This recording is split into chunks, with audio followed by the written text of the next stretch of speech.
The Brihad Aranyaka Upanishad in simple English, part 3 of 15. Madhu continued, chapter 1 continued, section 4. This part deals with the creation of the world from the self. In the beginning, this world was only the self in the form of a human.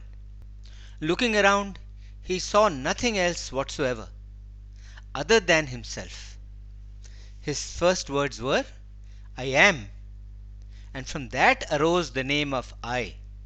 Therefore, even to this day, when one is addressed, he first says, This is I, and then he speaks whatever other name he may have.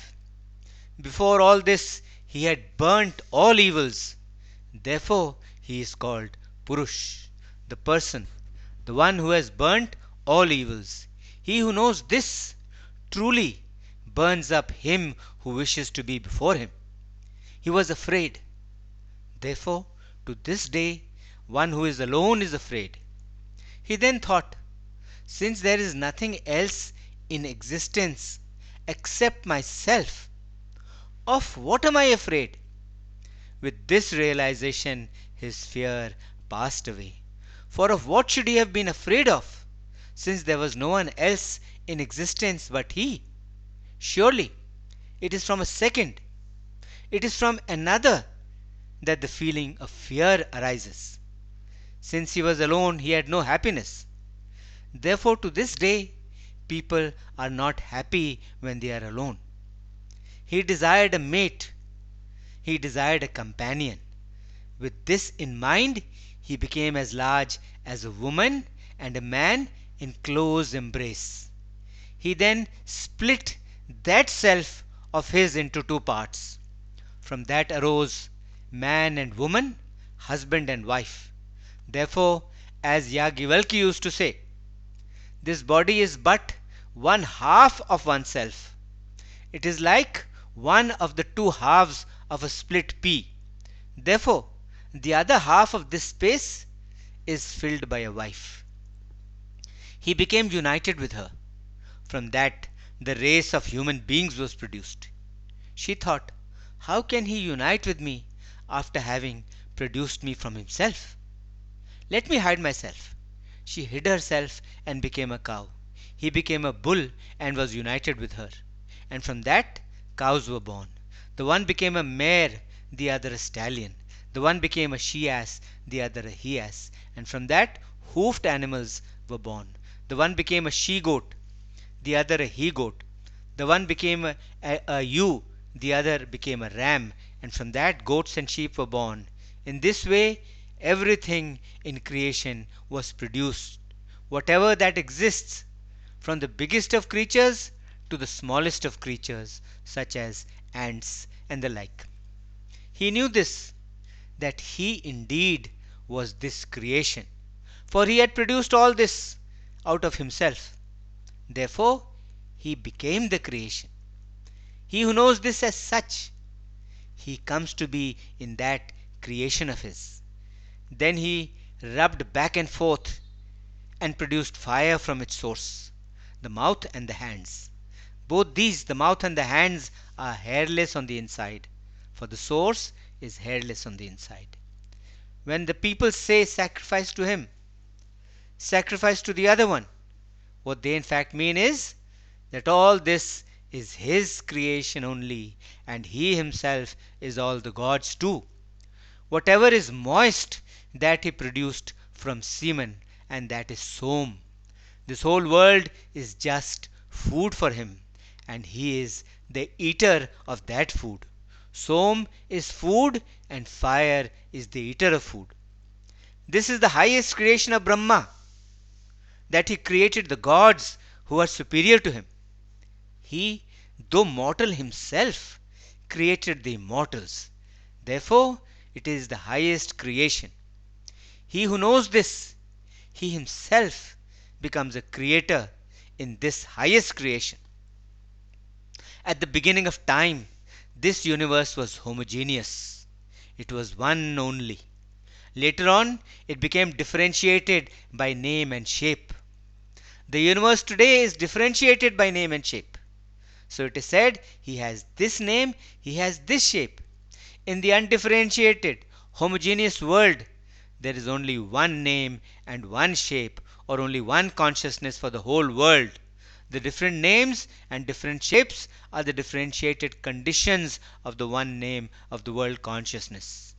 He, as the Self, entered into everything in creation, right up to the tips of the nails, and he is hidden in all things, as a razor is hidden in its case, or as fire is hidden in wood, its source. He is not seen fully, for as seen, he is incomplete. When breathing, he is called the vital force.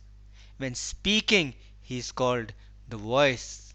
When seeing, he is called the eye. When hearing, he is called the ear. When thinking, he is called the mind. All these are merely the names of his actions. He who meditates on one or the other of these aspects, he is incomplete, for he knows only one or the other of these characteristics. He does not know the whole. It is the Self that is to be meditated upon, for it is in the Self that all these separate entities merge and become one. The Self is the footprint of all, for it is by the Self alone that one knows all, as one can find again what was lost by following the footprints. He who knows this gets fame and praise. The Self is dearer than a son. The Self is dearer than wealth.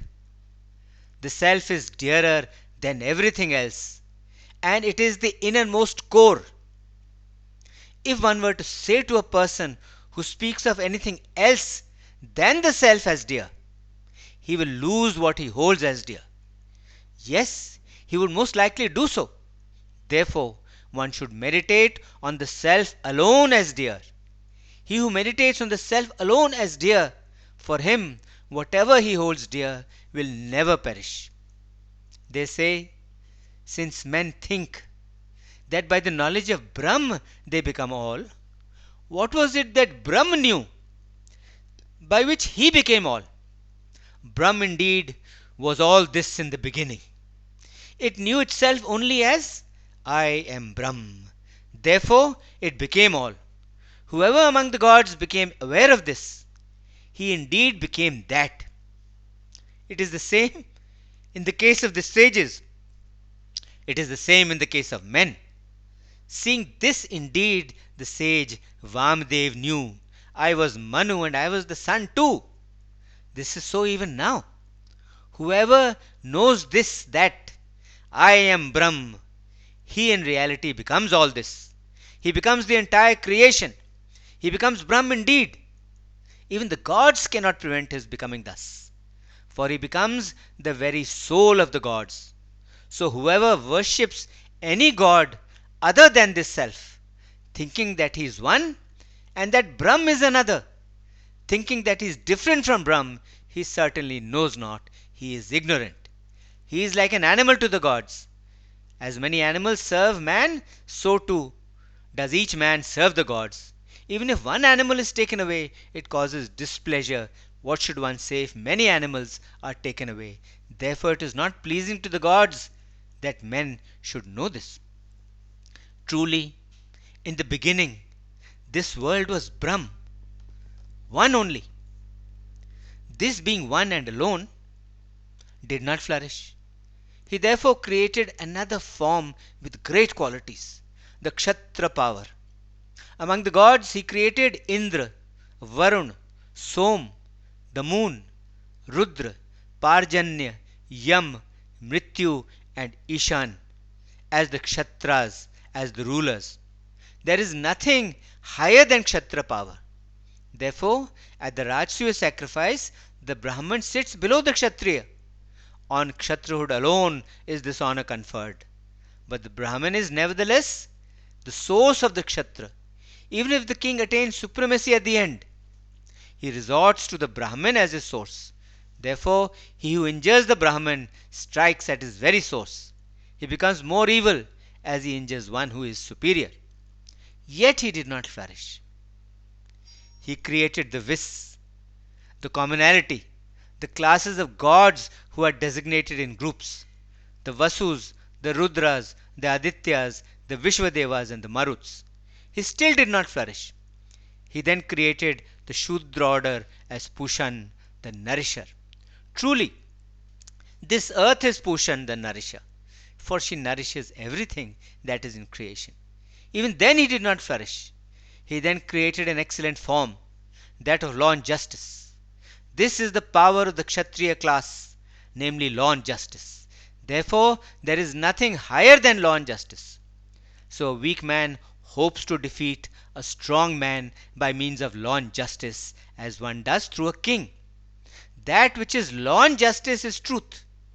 Therefore, they say of a man who speaks the truth that he speaks justice, or of a man who speaks law that he speaks the truth. Truly, both these, truth and justice, are one and the same. So these four orders were created: the Brahman, the Kshatriya, the Vaishya, and the Shudra. Among the divinities, Brahm existed as fire. Among men, he existed as a Brahman, as a Kshatriya by means of a divine Kshatriya, as a Vaishya by means of the divine Vaishya, and as a Shudra by means of the divine Shudra. Therefore, people desire a place among the gods through the divine fire only, and among men as the Brahman. For it is by these two forms preeminently that Brahm existed. If anyone, however, departs from this world without seeing or knowing his own world, it, being unknown, it does not protect him. Even if one performs a great and holy work, but without knowing this, that work of his is ultimately exhausted. Therefore, one should meditate only on the self as his true world. For him who meditates on the self alone as his world, his work is never exhausted. For out of that very self, he creates whatsoever he desires. This self truly is the world of all beings.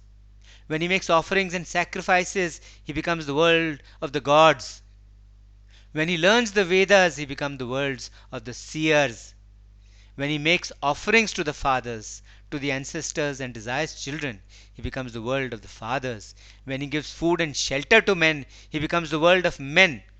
When he gives food and water to the animals, he becomes the world of the animals. When beasts and birds or even ants find a living in his house, he becomes their world. When one wishes non-injury for his own world, then all beings also wish non-injury for him who has this knowledge. This truth is indeed well known and well investigated.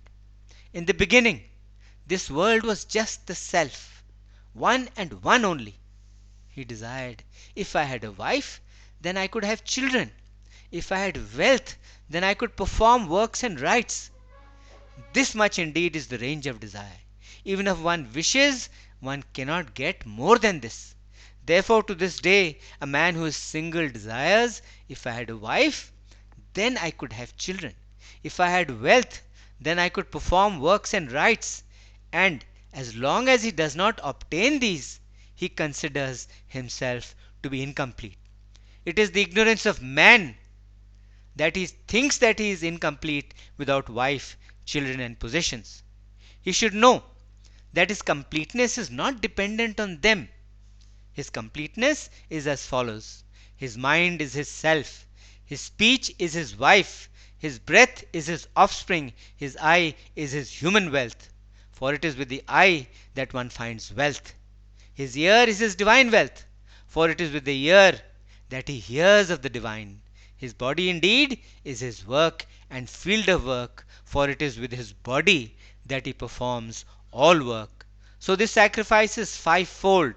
Fivefold is the animal, fivefold is the person, fivefold is this whole world, whatever there is in existence. He who knows this as such, he obtains this whole world. End of part 3 of 15. Om Shanti, Shanti, Shanti. Om.